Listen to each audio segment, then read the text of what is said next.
Hey guys, this is Paul in my office in Scott Enterprise Park. So this video today is to really point you in the direction of some of the core conflicts, core problems, core issues that people have in relationships. Now today I'm going to speak about one type of person, one specific type of person. Now that may be you, it may not be you, but it's going to really give you a deeper understanding about the conflicts in modern day society and how they affect relationships. Now, many people come to see me who've been to relationship counselling, marriage counselling, therapeutic, relate type counselling before. There's positive and negative benefits to that, but one of the core problems that they've found from moving forward in those types of directions, that yes, it does give them certain techniques and certain communication skills and certain foundational principles to focus on to help them connect better.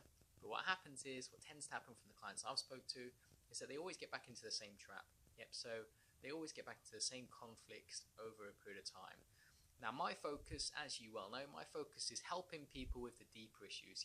So it's not managing the conflicts in your relationships, it's dealing with the deeper issues so those conflicts no longer arise in the first place.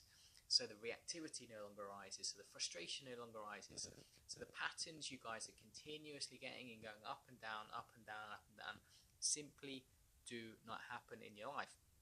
Now, obviously my advice is biased because it's purely to the select people that come see me. I say the 1,000 or so clients I've worked with over the past 10 years of people who have anxiety, stress, these related problems. So there may be people, naturally I'm completely open to it, in different relationships who have different conflicts. So I'm talking about specific conflicts of the people who come and see me at work every single day. And what they've found is that dealing with these issues naturally gets rid of the conflicts that they're experiencing in their relationship. And there's two core conflicts that you're going to find out today. So firstly, the men that come and see me, the conflict is always the same. It's always the same conflict, always the same. Repeating, and it continuously antagonizes their partner, angers their partner, then they react to their partner, and it just moves forward and forward and forward and forward. And this is a conflict that many people aren't aware of. And it's something that you don't tend to think about. And to explain this, I want to tell you a bit about my life and the initial relationships I had. So when I was 18, 19, I went out with a girl for 4 years. And so it was my first ever proper relationship. And I was the type of guy who was unbelievably nice, caring, loving, would never cheat on you, always pays for things, takes you out, takes you on holiday, does everything for you in that type of way. So it's always considerate, compassionate, empathetic in that type of way. Now, there's two types of responses you're going to get watching this. One, the men are going to be like nodding their heads like, yeah, that's what I do too. That's what I do. I'm that way as well. And the women are going to be shaking their heads like, yeah. And that conflict is strange, isn't it? Because the men over here are thinking, what the hell is going on? Surely he's doing the right thing. And the women are like, completely shaking their heads. So I was weak. I was coming from a place of validation. I was coming from a place of fear. I was coming from a place of wanting her to meet my inner needs, to make me feel secure in myself. I was coming from a place of needing her to tell me I was a good person. And huge amounts of the behaviours I was doing was purely to get that feedback, purely for her to pat me on the head like a good boy, which is how you conditioned from your mum, probably, when you were a kid. This led you in that direction. And many men come and see me who follow this exact same pattern, and they never, ever fucking get it. They never fucking get it until they meet me.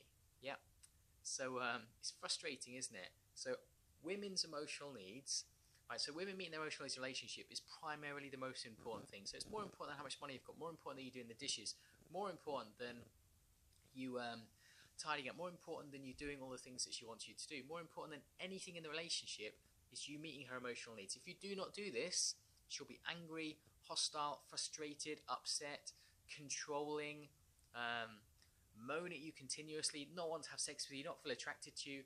And all of these problems, which are horrific to manage and deal with, will come into your relationship if you do not do this one thing.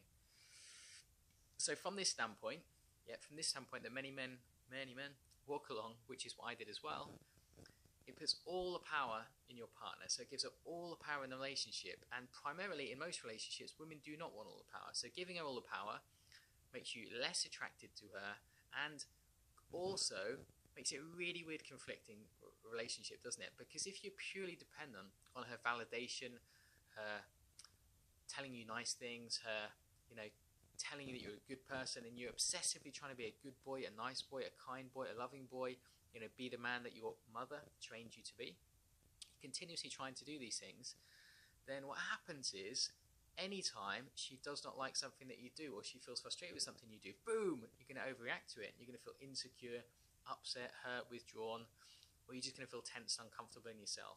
So from that, it means you're in a place where, instead of your partner being able to be open, honest, and just say what's going on, and you just literally listen to her and say, oh, that's cool. Yeah, that's happening within your, your thoughts, your feelings. Okay, What happens is, as a man, you'll react to it. So every little thing that she does, you'll react to, and then she'll react, and then it'll just create continuous conflict in your relationship until one day you get annoyed with it and you get divorced. So this is frustrating, isn't it? This is really, really frustrating, because many great men that I know get divorced, have their relationships, in turmoil, and or what happens is they just settle for being afraid, weak, unattractive. Their partner not wanting to have sex with, having sex like once every month in the relationship, and settle for those patterns, and let her take complete control of the relationship in every single way, and almost be like a ball buster towards him, and he just kind of puts up with it, and yes dear, no dear, and moves in that direction, which obviously makes him feel awful, and you pass on all those patterns to your sons, which messes your sons up in relationships for their life as well, which isn't really fair on them. So this is the major pattern that men follow in relationships that causes all of the conflict. So women's emotional needs are primarily met by a man being strong, being a leader, and not reacting to her. So women want men that don't react to them, that don't react to them, pander to them, in that type of way. So it's really hard, isn't it? So all the men that come and see me do exactly what I did. So what did I do when I was being, doing everything I could to get the relationship going, and then she told me that she was cheating on me, and then even at that point, I said to her, so I just doubled down more. So I bought her a nicer gift. I took her on a holiday. I did this, I did that, try and be even nicer to her, even nicer to her in every single way. And then she broke up with me. And then I still doubled down on those things. I tried again. So this is what most men do. Well, they double down on the patterns that simply are not working, simply do not attract women, simply are not biologically led to women being attracted to men. Biologically, women's brains are designed to be attracted to strong, confident men who are leaders, This is simply how it is. I'm not dissing you for it, and I'm not blaming you for it at all. This was a massively hard lesson for me to learn, because that's not what I was taught. I was taught from my childhood that men should kind of supplicate towards women and, lay down their coats and over a puddle. But the point is, I was taught that men should put their needs last and put the women's needs first. And all that happens if you do that is a woman will grow less and less attracted to you, have less and less respect for you over a period of time, and then because she has less respect and less attracted to you, she'll begin to start triggering your insecurities, and you'll start reacting to her, and then you'll both start arguing, and there'll be conflict, and all these type of problems will come up. All these symptoms and problems will come up, and you'll try and manage them and deal with them and communicate better and all these different things, which may work or may not work, but you'll never deal with the core problem, which is when you shift those inner patterns and behave in a way that you're coming across in a more masculine way, in a more bold way, in a more dominant way, in a more assertive way, in a more way that women naturally respond to unbelievably, on a deeper level. So it's like this, right? So imagine that you're going into a fight right now, Imagine there's a guy outside your door who wants to hurt you physically. He literally wants to beat the hell out of you, and he's really strong, really tough, and he's probably guaranteed to succeed. And you have to walk out that door. You don't have a choice. And you walk outside that door, and you are scared. You're feeling awful in yourself. Right. Now, you've got someone with you who's a really nice guy. Can't fight at all. Can't do any of those things. But he's a super, super nice guy, super kind guy, and he's good at baking cupcakes. And you walk out that door, and you've got this guy with you. Now, do you feel particularly good having that guy with you? Do you feel safe? Do you feel secure? Do you feel looked after? Do you feel supported? Do you feel any of those things? You don't feel anything, do you? You just feel frustrated that you've got this wimpy guy with you who cannot protect you in that situation. Now, imagine, for example, you've got Anthony Joshua, the world heavyweight boxing champion, standing next to you, Literally 18.5 stone of pure, solid, 6'6" muscle, and can knock over this guy with a flick of his finger. Now, when you open that door, When you walk up to that door, how different do you feel? You feel amazing. You feel safe. You feel strong. You feel protected. You feel great in yourself. Now, if Anthony Joshua says, well, I don't want to clean up the house, well, I don't want to do this, I don't want to do that, and doesn't do any of the things, but he makes you feel that way, it doesn't matter, does it? It doesn't make any difference. My point is this, that women's brains are instinctually designed to feel a certain way, when they're with men who trigger certain biological instincts. And with those men, women feel amazing, they feel safe, they feel secure, they feel grounded, they feel loved, they feel happy, they feel they can trust their man, they feel sexually attracted to man, they feel wonderful around their man. And women's brains are biologically trained to respond to this person. So this guy, he doesn't have to do anything for his partner, and he's continuously meeting her emotional needs, even if he doesn't tidy up, if he does do this, he does do a million different things, and she feels great and the relationship's wonderful. Whereas me, and probably you as well, how I was before, I didn't meet any of her emotional needs in this way, so I had to continuously and obsessively try to please her, try and do nice things for her, try and attract her to get her to want to have sex with me, try and do this, try and do that, continuously over and over and over and over the top, not realizing that whatever I did from that paradigm, however much I cleaned up, however much money I earned, how many holidays I took on, how many presents I bought her, was all unimportant. And all the moaning, whinging, complaining, wanting that she had was because she did understand that her deeper needs were not being met, and that's the most important thing for a woman in a relationship. Most important thing. Unbelievably important. So if you're a guy like me who suffered from anxiety, had the tendency to be weak, had the tendency to let her lead, who had the tendency to try and please her, a tendency to seek validation from her, a tendency to do everything right but everything wrong. Everything you've been taught by your mother in terms of how to treat your mum growing up. But it just does not work. It does not work. And if you follow that pattern, you will have a relationship conflict after relationship conflict after women breaking up with you. And you'll speak to them and say, well, what is it? I did everything right. I never cheated on you. I never did this. I never did that. I did everything right. But you did everything wrong. Women's brains are biologically trained to respond positively to men who express themselves in a certain way. Men who have anxiety, it shows that we're living in fear, we're living in insecurity, and all of these things are a massive, massive turn-off to women. And what happens? You probably did exactly like I did, So you managed to attract a girl and you got with her, and then you're like, oh, God, all my insecurities, all my fears, all my weakness, my lack of confidence, my lack of self-esteem, all these things are okay now because I've got her and I don't need to work on them anymore.